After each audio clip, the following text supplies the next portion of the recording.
अच्छा, आगे ऑर्डर 32 है, इसको बस एक बात समझ लें कि अगर कोई माइनर कोर्ट के अंदर आया है प्लेंटिफ के तौर पे, तो उसको ना हमने रिप्रेजेंट करना है बाय नेक्स्ट फ्रेंड।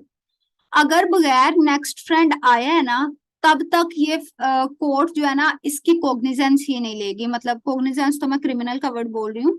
कोर्ट उस फाइल को टेकअप ही नहीं करेगी, ठीक है, कि भाई मैं इसके ऊपर कुछ करूं या ना। कोर्ट उसको रिटर्न करेगी, उसको कहेगी नहीं, पहले इसको रिप्रेजेंट किया जाए, क्योंकि हमने अल्टीमेटली माइनर के या अनसाउंड पर्सन के राइट्स को प्रोटेक्ट करना, और कल को जो डिक्री आनी है वो उसकी ही हिफाजत के लिए आनी है।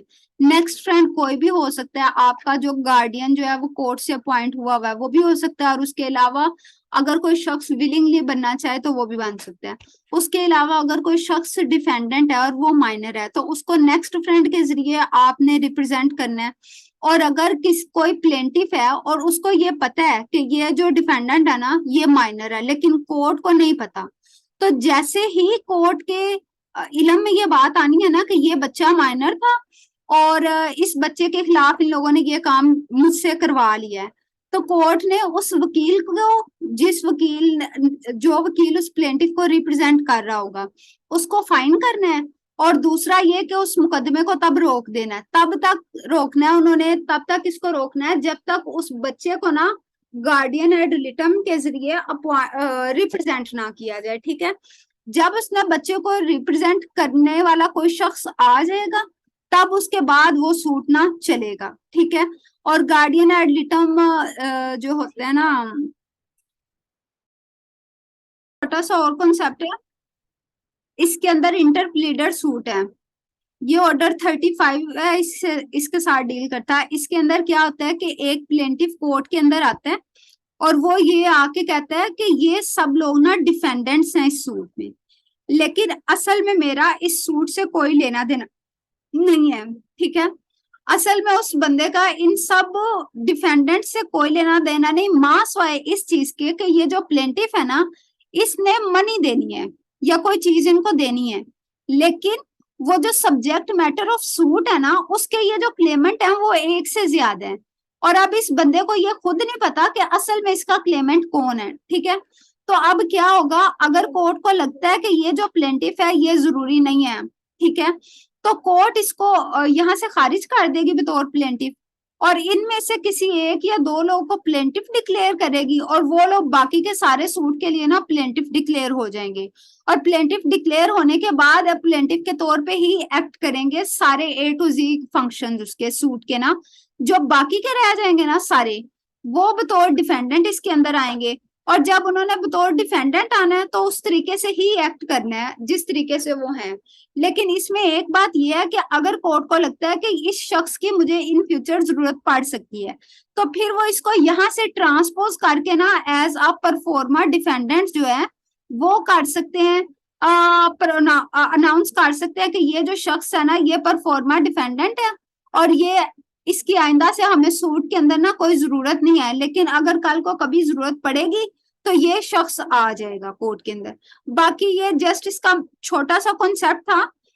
अदरवाइज अगर आप लोग को टाइम मिले ना ये भी थोड़ा सा पढ़ लीजिएगा, है ना। उसकी जो किसी भी किस्म की प्रॉपर्टी है उसको आप डील करो, तो ये सारी जो है ना, क्या उसका नाम लेते हैं, पावर्स, ये इसके रिसीवर की हैं। इसके साथ ऑर्डर 40 है और इसके साथ आप सेक्शन 44 लिख लें स्पेसिफिक रिलीफ एक्ट का। बाकी आप लोग ना थोड़ा थोड़ा पढ़ लीजिएगा इसको। अब देख लें ऑर्डर 41। ऑर्डर 41 के अंदर है अपील फ्रॉम ओरिजिनल डिक्रीज।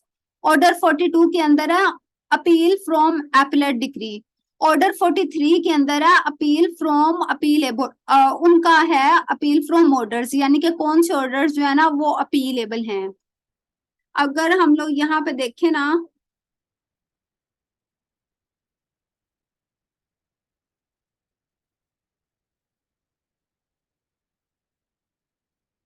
ये ऑर्डर 43 के लिए ना आप लोग इन चीजों को नोट कर लें।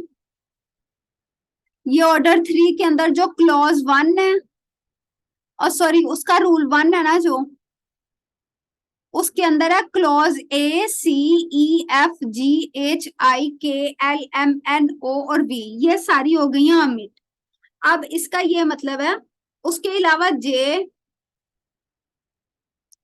जे में से रूल 72 आप लोग डिलीट कर दें, और उसके अलावा डब्ल्यू के एंड पे लिख ले provided that the appellate while filing an appeal under this order shell along with the memorandum of appeal furnish the copies of pleadings order of sheet of subordinate court and all other necessary documents.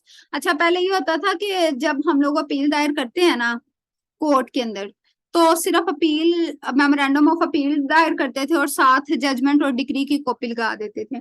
अब इसमें ये rule बन गया कि आपने वो तो लगानी है, लेकिन उसके साथ जितना भी रिकॉर्ड होता है ना, जो सबऑर्डिनेट कोर्ट हमें सर्टिफाइड कॉपीज इशू कर सकती है, वो सारे का सारा हमने ना लगा के भेजना है। इसकी वजह ये है कि पहले ऐसा होता था, ये अपीलेट कोर्ट है, ये उसकी सबऑर्डिनेट कोर्ट है, यहाँ पे एक केस चल रहा है। अब यहाँ पे अगर अपील आई है ना, तो ये अपीलेट कोर्ट ने यहाँ से सारे का सारा रिकॉर्ड ना, जितना भी उस केस का है, वो यहाँ पे बुलवा लेना है। अब ये यहाँ पे सस्पेंड हो जाना है केस, और यहाँ से जब यहाँ पे आएगा और फिर वहां पे डिस्पोजल जब होगी अपील की, तब ये वापस ना कोर्ट इसमें जाएगा, ट्रायल कोर्ट में या जहां पे भी वो मौजूद था। ठीक है, अभी उन्होंने इस सारी हैसल को खत्म करने के लिए ना ये किया कि अपीलेट कोर्ट को ही सारा का सारा रिकॉर्ड मिलना चाहिए, जिस तरीके से हम रिवीजन के अंदर करते हैं। ठीक है, तो अगर हम लोग कर देंगे ना रिवीजन के साथ ये सारा कुछ, सॉरी अपील के साथ अटैच, तो अब जो सबऑर्डिनेट कॉल से फाइल वगैरह मंगाई जाती थी ना, वो सस्पेंशन वगैरह कुछ भी ऐसा सीन नहीं होगा। वहां पे अपनी प्रोसीडिंग अलग चलती रहेगी और यहाँ पे इसकी अपनी प्रोसीडिंग ना चलती रहेगी। ठीक है, अच्छा, अब एक सवाल हमारे पास ये आ सकता है कि ये इतने ज्यादा राइट्स इन्होंने खत्म कर दिए हैं, तो अब इसकी रेमेडी क्या होगी? इसमें से कुछ का तो ये है कि उन्होंने इनका जो रेलिवेंट प्रोविजंस है ना, उसके अंदर रेमेडी बता दिया कि आप मुतलका कोर्ट में ही एप्लीकेशन देंगे। जैसे अगर किसी का right to file appeal against an order, जिसके अंदर किसी का रिटर्न स्टेटमेंट दायर करने का राइट बंद किया गया था, उसमें उन्होंने बता दिया कि हमने एडमिनिस्ट्रेटिव कोर्ट में ही एप्लीकेशन देनी है और अपना जो राइट है ना वो बहाल करवाना है रिटर्न स्टेटमेंट दायर करने का। या फिर अगर इस तरीके की कोई रेमेडी उन्होंने मुतल्लका ऑर्डर के अंदर नहीं दी, तो फिर हमने इसको रिवीजन के जुमरे में ले जाना है, सेक्शन 115 के अंदर। ठीक है, तो फिर क्या होगा, फिर हम लोग रिवीजन दायर करेंगे, और रिवीजन दायर करने के लिए ना सिर्फ एक वर्ड है, केस डिसाइडेड। अगर आप लोग अपने केस को, मतलब अपने सूट को इसकी डेफिनेशन के अंदर ले जाते हो ना, तो ये चीज है केस डिसाइडेड।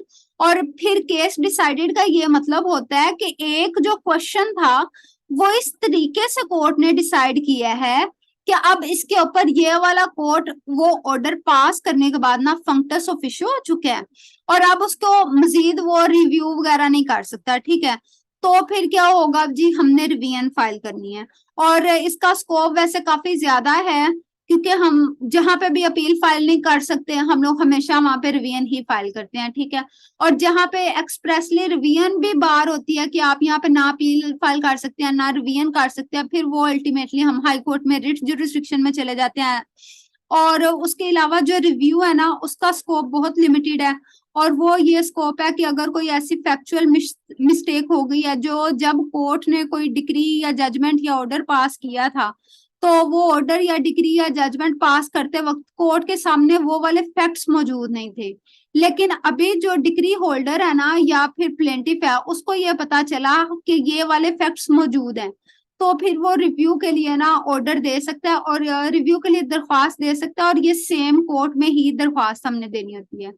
ठीक है, और इसके अलावा रेफरेंस है, रेफरेंस में अगर हमें किसी भी चीज की इंटरप्रिटेशन चाहिए होती है, ठीक है, हमें नहीं कोर्ट को, इसमें रेफरेंस हम इंडिपेंडेंट पार्टी नहीं बना सकते, कोई सबऑर्डिनेट कोर्ट है वो अपनी तरफ से वो वाला क्वेश्चन जिसकी इंटरप्रिटेशन चाहिए, जैसे अभी एक सर ने हमसे सवाल पूछा था कि अगर अब तो जो हमारी डिग्री है वो डिग्री डायरेक्ट कन्वर्ट हो जाती है, और फिर हम उस सेक्शन 48 का क्या करेंगे जो हमें कहता है कि भाई 6 साल का टाइम पीरियड है। तो फिर अगर किसी कोर्ट को ये मसला आ रहा है ना इसमें, तो वो इसका रेफरेंस बना के ऊपर हाई कोर्ट में भेजेगी, फिर हाई कोर्ट डिसाइड करके ना उसका जवाब दे देगी। अब आ जाते हैं हम वापस अपील की तरफ। अपील के अंदर ना आप लोग लिख लें अपने पास order 41 rule 23, order 41 rule 25, order 41 rule 27, order 41 rule 5, ये सबसे ज्यादा इंपॉर्टेंट है। मतलब अगर आप लोगों ने पढ़ना है ना तो सबसे पहले इसमें पढ़ना है इन चीजों को। एक में ये होता है मैम कि काइंडली रिपीट कीजिएगा। सॉरी, तो कह रही हूँ रिपीट कर दें। अच्छा ऑर्डर 41 ये मैं सामने लिख भी देती हूँ। रूल 23, रूल 25, रूल 27 और खाली रूल 5।